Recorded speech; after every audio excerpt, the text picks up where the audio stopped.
This is me in my sailboat having a great time. Steady wind, reasonable waves, good speed. When I first moved to sail from power, I tried to make the boat do what I wanted, and that didn't work so well. So I had to choose. Do I go back to power or learn another way? So I learned to relax and cooperate with the wind and understand what it was offering me to help me get there. When I started appreciating the wind and what my boat was capable of, I really started to enjoy the experience. That's pretty much what I learned in working with people. I used to try and control, to power through or over them, and treated them as problems. It made for interesting times, but I was always exhausted and having to get ready for the next struggle. That kept my mojo going for a while, but it got boring and I wanted to get better performance. So I adjusted my attitude to one of appreciating people's approaches and views, and life got better. We accomplished way more, and I didn't have to work so hard trying to control it all. I go out on my boat to remind myself to practice appreciating wind, waves, and tides. If I get mad at them and make them wrong for what they are, I'll do the same with people. If I appreciate them, I can find a way to work with them. Or I can say, no, this isn't working, time to do something different. This is the struggle that most business partnerships have. Each wants to control the other and make them do what they want. And when that doesn't happen, they get mad and point fingers. And then someone has to leave. Happens way too often. It robs you of joy and profits, and divorce of any kind is expensive. So I want to help you learn how to influence your partner so you actually enjoy the ride. And remember, just because you're the captain doesn't mean you have to control everything. There's these courses you can do at this place called the Justice Institute of British Columbia, and they have conflict resolution, negotiation, mediation skills. He said, I think it'd be really good if you went and tried this. And I looked at him and I said, oh, you seem pretty excited about it. How come you think it's a good idea for me? And he said, because you caused enough conflict in this world, it's time to get on the other side and start resolving it. And he was brilliant. It was the best thing that anybody had said to me at that point in my life, because now I have the gift of having been on the conflict causing side, so I know what all the tricks are. So when I go into working with businesses, I know it from both sides. I know what's going to work. I know what's not going to work. Why? Because I try it out on myself and think, okay, what would I do if somebody came at me with that? No, that's not going to work. So I try a different thing. So I have a whole bunch of strategies to help just about any partnership. I haven't read a partnership yet that I haven't been able to help them to understand what's really going on and to offer them a different way of going about things. Okay, so that's a little bit about me. So I want to debunk a couple of things before we go into the 3 secrets that Lorraine talked about. Okay, the first one, I'm looking at my notes up here on the wall. The first one is the either ors, the this and that's that we connect in our society. So one of those is assertiveness versus aggressiveness. Garth said to me one day when I asked if I could take an assertiveness course, he was like, what do you think? We could handle you being any more assertive? What he wasn't realizing was that I wasn't talking about aggressive. I knew how to be aggressive, but I didn't know how to be assertive. I didn't know what the difference was, and a lot of people don't. And we think that assertiveness is fine line. It's that close to aggressiveness. No, it's not. It's a huge distance apart. And assertiveness done well is just me being in my power and valuing my contribution or my opinion and putting it out there clearly. Aggressiveness is putting my opinion out there at the expense of your opinion. Okay, see the difference? Okay, we're going to talk more about these things as we go forward. So assertiveness is different from aggressiveness. Maybe on a continuum, but it's different. The second one is, I'm going to jump over that. I'm going to go to, no, I will do. Power versus control. Okay, everybody talks about having power and control. I think that's a big mistake. They have to be separated because they are different things. In spite of when I was preparing for this webinar, I looked in the dictionary to see what the definitions were. And under power, it talked about control. And under control, it talked about power. I thought, you guys, you missed the point here. You got it wrong. It's not the way it is. Power is separate from control. And I think power is what we have individually that we choose to bring forward and work with other people on. Control is me trying to take away your power and impose on you what I want. Which do you think you'd rather work under? So think of when you're talking with your business partner.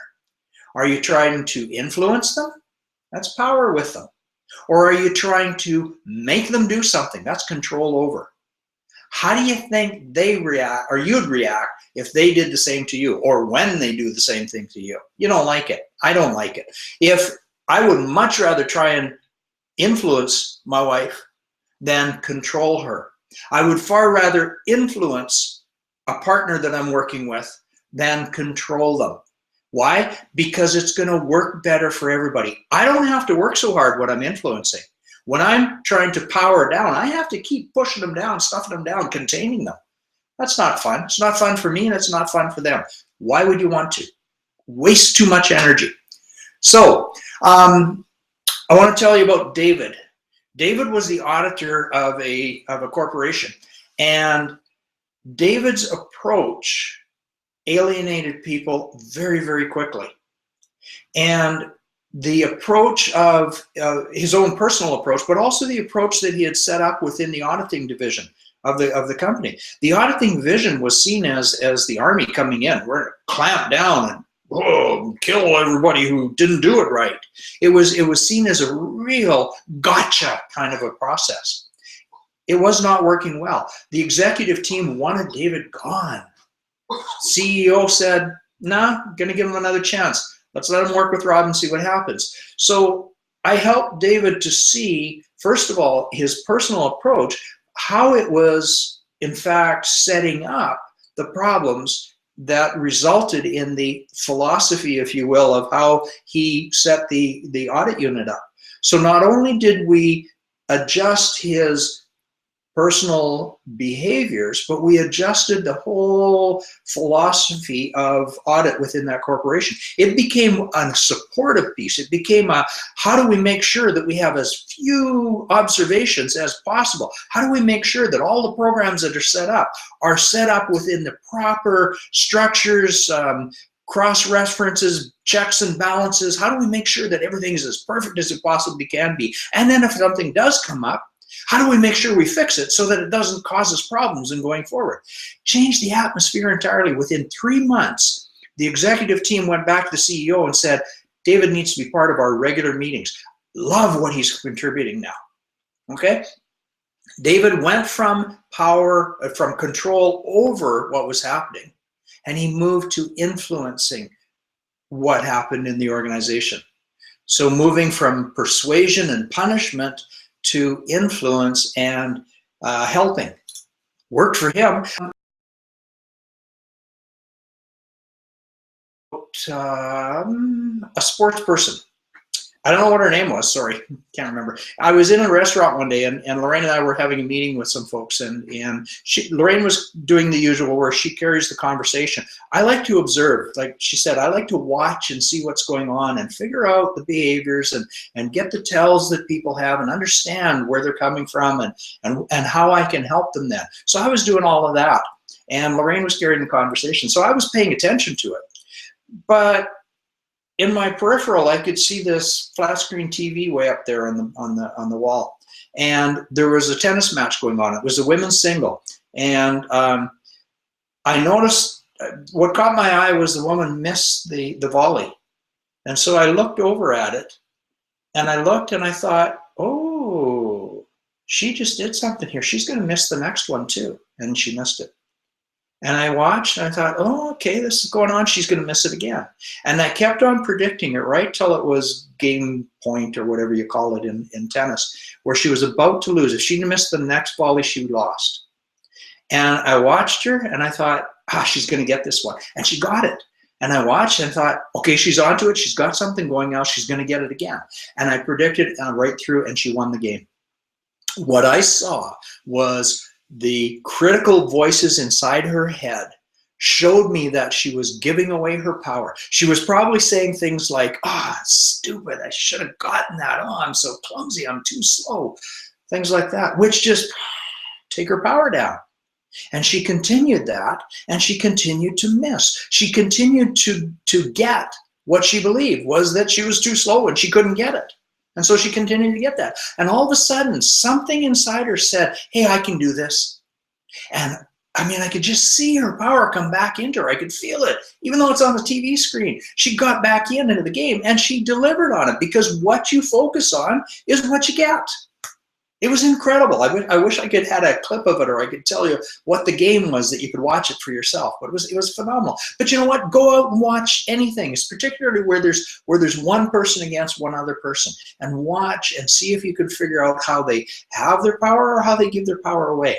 It's incredible when you start noticing these things. Okay? So power is about understanding yourself. It's about knowing what you bring to the table and valuing it and then acting on it. Okay, so if I have something valuable to contribute and I don't do anything, you think I'm going to feel good about myself? No.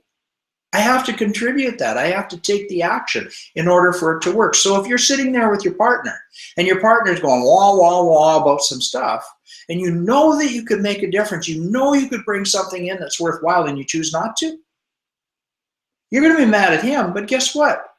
You're the one who let yourself down because you had something valuable and you kept it to yourself. That's not right. That's not okay. That's not fun. It's not a good place to be. And then you go away saying, oh, I didn't get the chance to put that in there. And you blame him, as opposed to looking at it and saying, hey, maybe I could do this. Maybe I could put this in. I'll give it a try. If he jumps on you for it, or she jumps on you for it, then you want to look at it and say, whoa, wow, that's an interesting response. So help me to understand how, when I have something that I think would help the situation, help me understand how I could deliver it to you so that I don't get jumped on.